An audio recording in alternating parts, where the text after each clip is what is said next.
Oke, halo, selamat sore sahabat tani semuanya. Pada kesempatan sore hari ini kita mau nge-review tim dari PT Paidy Indoporang untuk praktek di lapangan langsung. Jadi kita tidak hanya untuk teori di kantor saja. Jadi kita juga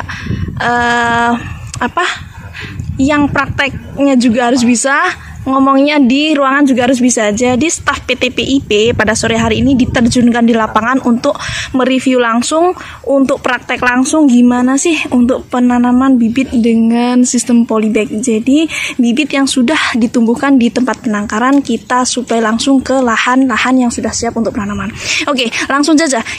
Hari ini kita mau itu ya, untuk bibit ya, untuk bibit polybag sudah kita taruh di lahan, kita kasih pupuk kompos jika memang sudah ada komposnya ya. Oke, lanjut. Setelah kasih pupuk kompos, itu salah satu dari Pak Tri ya. Pak Tri juga membuka bibit-bibit yang di polybag itu. Pastikan polybagnya dibuang ya. Pak Tri, polybagnya dibuang ya, dibuang, pastikan dibuang. Oke, taruh di tempatnya.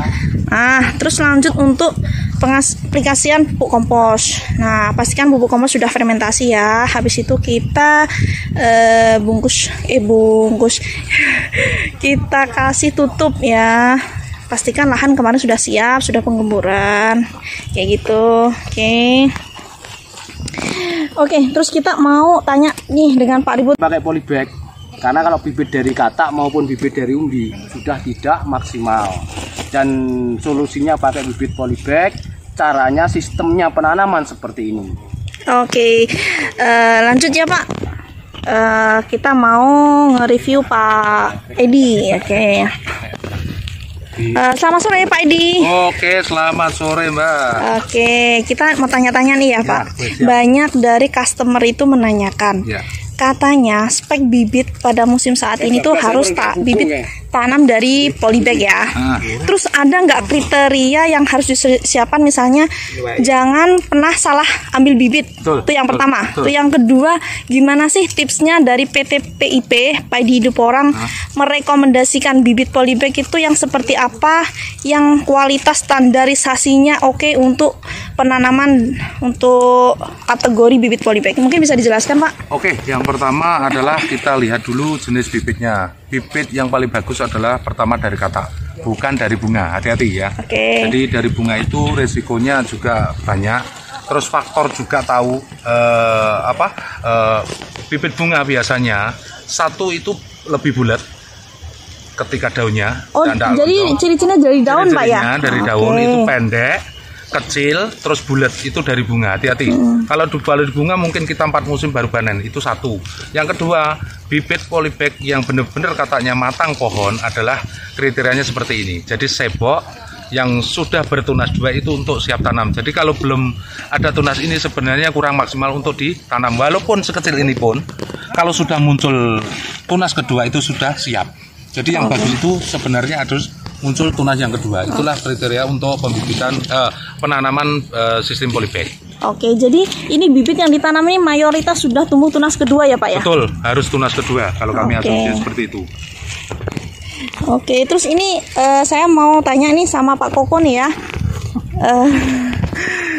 Oke Pak Koko, ini emangnya harus pakai tangan ya Pak Koko ya? Nggak pakai cangkul kah? Ya, namanya tanaman itu kan kalau datangnya dari hati nanti baliknya ke hati. Jadi Gitu. merawatnya dari hati. Oke. Ini jawabannya. Jadi harus sentuhan langsung sama tangan kita. Oh gitu. Jadi harus dengan perasaan ya. Yes. Oke deh. Ini jawaban anak milenial simple. Oke. Energik tapi. Pak Koko energik. Berani kotor itu sehat. Satu kata. Terus apa lagi ya? Oke, jadi ini penanaman banyak sekali ya kerjanya. Terus kita mau tanya ini dengan Pak Slamet nih. Pak Slamet, selamat sore. Selamat sore Mbak. Oke, Pak Slamet lagi tanam bibit polybag ya? Iya. Aku mau tanya nih Pak Slamet. Ya, oke, siap. Kalau kita mau tanam itu skala 1 hektar itu Pak ya, kira-kira berapa banyak bibit polybag yang dibutuhkan Bapak? Minimal 40.000 Mbak. Oke. Nah, itu yang tanpa naungan. Kalau naungan nanti ya tidak ada 40.000. Nanti ukurannya kan beda lagi. Pak, mungkin bisa dijelaskan nggak Pak, dengan penanaman bibit polybag ini kan lebih rumit tuh, beda dengan bibit katak. Nah, kalau kita tanam di skala 1 hektar, kita bibitnya pakai polybag, ini estimasi berapa hari selesai nih Pak? Kita kan harus ambil polybag lah, ini bibitnya dibukain satu-satu lah, itu ini gimana? semuanya sudah kita persiapkan, jadi kita antisipasi, tidak usah khawatir kawan ya. Jadi nanti semua udah kita hitung, nanti untuk kemungkinan hariannya mungkin yang meleset karena mungkin beda akses, karena faktor cuaca juga. Akan tetapi kalau nanti hasil yang dihasilkan akan tetap maksimal, tetap bagus karena musimnya ataupun bulannya sudah musim tanam yang telat. Jadi kita tidak ada pilihan lain selain benih polybag, terkecuali kita nanti musimnya di musim kemarau ya kita memang estimasinya agak murah. Oh gitu, oke. Terus Pak Slamet nih ya, kita mau tanya nih, apa sih keuntungan kita tanam dari bibit polybag ini Pak? Keuntungan dari benih polybag tersebut, kita menanam dengan kondisi lahan yang mungkin sudah kita persiapkan, nanti benih itu kelihatan 100% normal. Karena apa? Mungkin jaminan dari yang bubil katak itu kan cuma 99%. Kalau yang dari benih polybag itu sengaja sudah ditumbuhkan, itu nanti nilainya jadi 100%. Oke. Ada 2 jenis. Yang satu kawannya matur 1 kali. Bibit polybag Itu keuntungan untuk perawatan. belum. Oke. Jadi kalau perawatan itu kena setengahnya. Oke, jadi Kurangi kos. pertama biasanya kita tanam dari bibit katak tumbuh gulma banyak, kalau polybag enggak ya? Enggak, Sudah tumbuh, ya. gulmanya udah nggak ada ya? Iya. Oke, terima kasih. Oke, sahabat-sahabat tani semuanya, kita hari ini sudah mereview dari beberapa staf di PT PIP ya. Jadi beliau benar-benar kalau untuk musim saat ini itu merekomendasikan bibit ditanam dari bibit media polybag, itu seperti itu.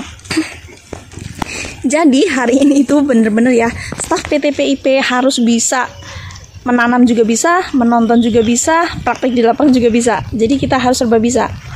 Jangan cuma omong tok ya. Oke. Pupuk kompos dari mana asli? Dari grafik. Oh, kok grafik ya? Terus kita mau lihat nih. Dan ini alat transportasi. Kami ke lahan itu kan jalannya mobil, truk atau pickup nggak bisa kita lewati. Oh iya Caranya kita pakai motor, terus pakai kotak ditali. Bisa muat 50. Jadi Muat ya, 50 muat berapa ini Pak? Ya, 50. Dan ini Bisa 50. cara pekerja-pekerja kami. Biar cepat. Dia Lebih pandai. cepat, baik. Dia bisa mengatur Profesional. dan gimana caranya biar cepat kerjanya, gimana dia pandai mengatur sendiri. Terus contoh juga di pewanungan kita lihat seperti ini pohon jati kita bisa rempel ya, rantingnya dengan ketinggian 40%.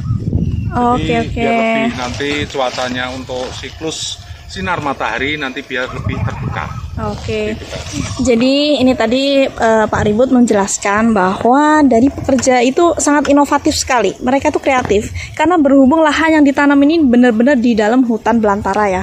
Karena akses masuknya juga jauh, jadi mereka untuk menghemat kos tenaga kerjanya, mereka pembibitan itu pakai bibit pembibitan nganterinnya, ngambilnya tuh pakai ini. Pakai motor yang dikasih kotak kayu. Nah, jadi kotak kayu juga membantu mereka untuk persiapan untuk penyediaan bibit di lahan yang sudah mau ditanam ini. Oke, mungkin cukup itu saja yang bisa kami sampaikan vlog kita sore hari ini. Mudah-mudahan ini bermanfaat buat sahabat-sahabat tani semuanya, dan mudah-mudahan kita bisa saling berbagi semangat petani Indonesia, semangat sukses. Mudah-mudahan kita jadi orang-orang atau jadi petani yang sukses kayak berkah. Amin ya rabbal alamin. Oke, wassalamualaikum warahmatullahi wabarakatuh. Jalanku engkau ridhoi, jangan kau biarkan jiwa kami terlena di dunia yang penuh mimpi. Aku bersiap karena ridhomu, aku bersiap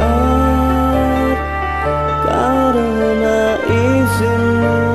Begitu besar rasa syukurku karena engkau telah membimbing jalanku. Aku bersyiar, karena ridhomu aku bersyiar, karena izinmu beribu rasa syukurku.